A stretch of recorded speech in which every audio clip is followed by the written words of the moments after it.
তো ছাগল বলেছে যে আমি তো পানি ময়লা করবো কিভাবে হুজুর, আমি তো আপনি এত আমি নিচে আপনি উপরে, বলে আমি বলেছি তুমি ময়লা করেছো, অতএব সিংহ তাকে খেয়ে ফেলেছে।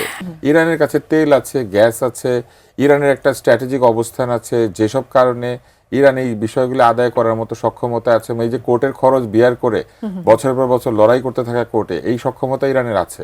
চাই আরেকজন দর্শক তিনি প্রশ্ন করেছেন, আমাদের প্রতিবেশী দেশগুলোর কথা বলেছে, ধর্মীয় বিষয় যখন আসলে সামনে আসে তখন আমরা যখন ভারত মিয়ানমারের কথা বলেছে, যখন সংখ্যালঘুরা সেখানে আক্রান্ত হয় বা সমধর্মের যারা মুসলিমরা আক্রান্ত হলে সেখানে প্রতিবেশী দেশ থেকে প্রতিবাদ লিপি দেওয়া হয় বা সেটার জন্য করা হয়। কিন্তু যখন মধ্যপ্রাচ্যে সর্বোচ্চ ধর্মীয় নেতা একটা দেশের তাকে মেরে ফেলা হলো, তখন মধ্যপ্রাচ্যের দেশগুলো সেভাবে আসলে তারা বলেছেন আমাদের রাজনৈতিক দলগুলি এবং আমাদের দেশ থেকে আমাদের প্রতিবাদটা প্রতিবেশীদের আসলে ওইখানে যদি কোনো মুসলিম নির্যাতিত হয় তখন প্রতিবাদ করে, কিন্তু এই যে মধ্যপ্রাচ্যে নির্যাতন হচ্ছে সেটা নিয়ে প্রতিবাদ করে না, এটা বলার। বা আমাদের ধর্মীয় দলগুলো সেভাবে প্রতিবাদ লিপি আসলে দেয়নি, যদিও জামাত থেকে দেওয়া হয়েছে।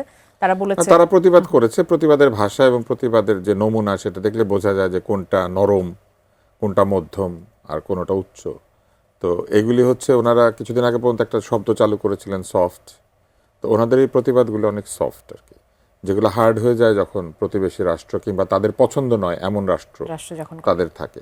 তো আমাদের মনে রাখতে হবে যে এই প্রতিবাদগুলো কিন্তু ধর্মীয় প্রতিবাদ না, এগুলো রাজনৈতিক প্রতিবাদ। ধর্মীয় প্রতিবাদের চেহারা একরকম হয় আর রাজনৈতিক প্রতিবাদ আরেক রকম হয়।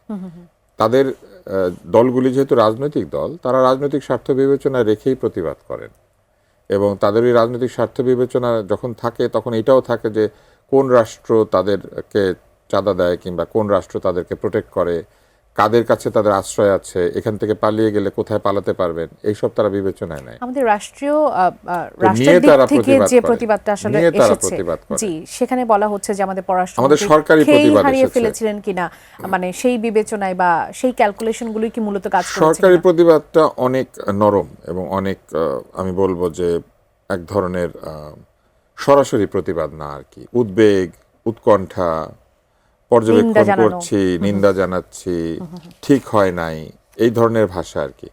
নিন্দাও যে খুব সরাসরি জানানো হয়েছে তা নয়।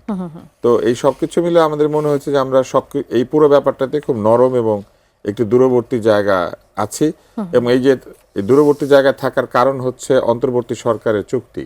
এই চুক্তিটা তারা এমন ভাবে চাপিয়ে দিয়ে গেছেন আমাদের উপরে, আমার মনে হয় যে এই চুক্তিটা নিয়ে কোনো সিদ্ধান্ত হওয়ার আগ পর্যন্ত আমরা কোনো শক্ত অবস্থানে যাওয়া কিংবা আগের মতো অন্তত একটু জোরালো ভাষায় কোনো প্রতিবাদ করা, এই জায়গাতে আমরা যেতে পারবো না। চুক্তির কথা যখন বললেন, একটু বাংলাদেশ প্রসঙ্গে এসে একটু পররাষ্ট্রমন্ত্রী আজকে বলেছেন যে যুক্তরাষ্ট্রের সঙ্গে যে চুক্তিটি আসলে হয়েছে সেখানে বিএনপি এবং জামাত সম্মতি দিয়েছিল এবং তাদের সম্মতিতে এই চুক্তিগুলো হয়েছে।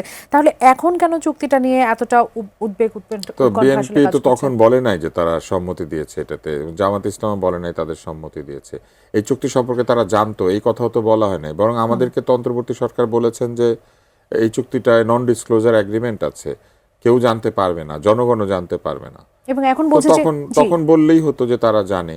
আর উনি বিএনপির মন্ত্রী হয়ে উনি যদি এখন বলেন যে আমরা এটা জানতাম, তাহলে জেনে শুনে উনি করেছেন তখন এই কাজটা, ওনার সরকার, তো উনি জানতেন তাহলে। অথবা উনি হয়তো এইভাবেই বলছেন যে উনি যেহেতু এখন বিএনপির মন্ত্রী তাই বিএনপি জানতো, আমরা আসলে জানি না জানতো কি জানতো না। আমার মনে হয় এই ব্যাপার অফিসিয়ালি বলা উচিত যে তারা জানতো কি জানতো না, আর এই চুক্তির শর্তগুলি কিভাবে নির্ধারিত হয়েছে তাহলে সেটাও আমাদের জানা উচিত। পররাষ্ট্রমন্ত্রী আরো বলেছেন যে এন্ট্রি ক্লজ আছে এখানে এবং এক্সিট ক্লজ আছে, যেখান থেকে নোটিফিকেশন না হলে এটা কার্যকর হবে না বা শুরু হবে না। এন্ট্রি ক্লজ এক্সিট ক্লজ বড়র সাথে কখনো হয় না। বড় আপনাকে এক্সিট ক্লজ যেটা দেয় ওটা ওইভাবে ঠিক করে দেয়। বড়কে বলেই কি এক্সিট নেওয়া যায়? খুব সোজা এক্সিট নেওয়া। মানে 7 দিনের মধ্যে যে এক্সিট নেওয়া যাবে সেটি তাহলে আসলে বিশ্বাসযোগ্যতা 7 দিন 7 মাস বা 7 বছর, মানে আমি আপনাকে 7 বলছি আর কি ইচ্ছা করে, যে 1 সপ্তাহ 1 মাস অথবা 1 বছর কিংবা 10 বছর, এই পুরোটাই নির্ভর করবে আপনি বড়র সঙ্গে চুক্তি করেছেন। বড়র সাথে চুক্তি কিভাবে হয় আপনাদের নিশ্চয়ই মনে আছে একটা গল্প, যে একটা সিংহ ঝর্ণার উপরে আর একটা ছাগল হচ্ছে ঝর্ণার নিচে। সিংহ বলছে যে তোমার সাথে আমার চুক্তি, তুমি পানি খেতে পারবে কিন্তু পানি ময়লা করতে পারবে না। কিছুক্ষণ পর সিংহ বলছে তুমি আমার পানি ময়লা করো কেন? তো ছাগল বলেছে যে আমি তো পানি ময়লা করবো কিভাবে হুজুর, আমি তো আপনি এত আমি নিচে আপনি উপরে, বলে আমি বলেছি তুমি ময়লা করেছো, অতএব সিংহ তাকে খেয়ে ফেলেছে। তো এখন বিষয়টা তো হচ্ছে যে এই চুক্তি যে আপনি এক্সিট করবেন, এক্সিটের সময় বিচার আচার করবে কে?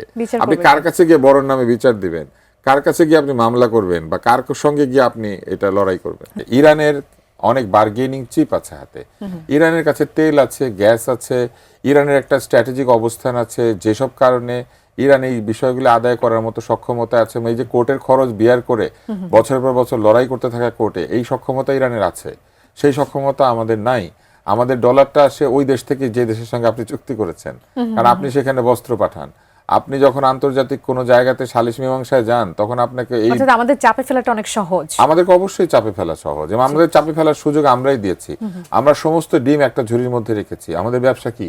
আমাদের একটাই ব্যবসা, আমরা কাপড় বেচি। আমাদের আর কোনো ব্যবসা নেই। আপনি যদি দেখেন, আমরা এত বছরে আমাদের অর্জিত টাকা দিয়ে আমরা আমাদের বিজনেসকে, আমাদের ইন্ডাস্ট্রিকে ডাইভার্সিফাইড করি নাই, এবং এই ডাইভার্সিফিকেশনের অভাবের কারণে আমাদের সরকারগুলির ব্যর্থতা এটা। আমাদের বাণিজ্য মন্ত্রণালয় বলেন, আমাদের পরিকল্পনা মন্ত্রণালয় বলেন, এদের ব্যর্থতা এটা।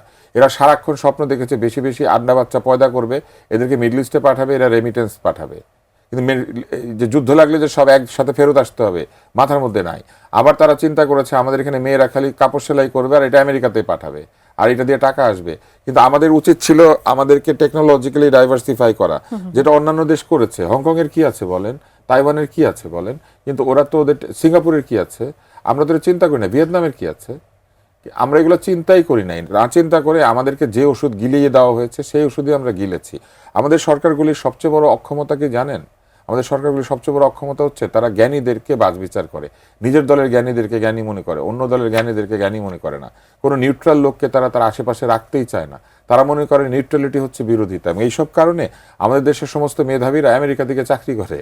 তাহলে ওদের মেধার সুযোগ আমেরিকানরা পায়। এই যে খলিল সাহেবের মেধার সুযোগ আমেরিকানরা বহুদিন পেয়েছে, আমরা তো পাই না। আলী রিয়াজের মেধার সুযোগ আমেরিকাই পাচ্ছে।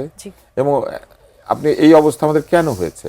আজকে আমাদের এই বিজনেস ডাইভার্সিফিকেশন না করা, আমাদের ইন্ডাস্ট্রিকে ডাইভার্সিফাই না করা, আমাদের সমস্ত রপ্তানি পণ্য এক জায়গায় এসে আটকে গিয়েছে। একটা জিনিসই খেলে আমরা পাঠাই,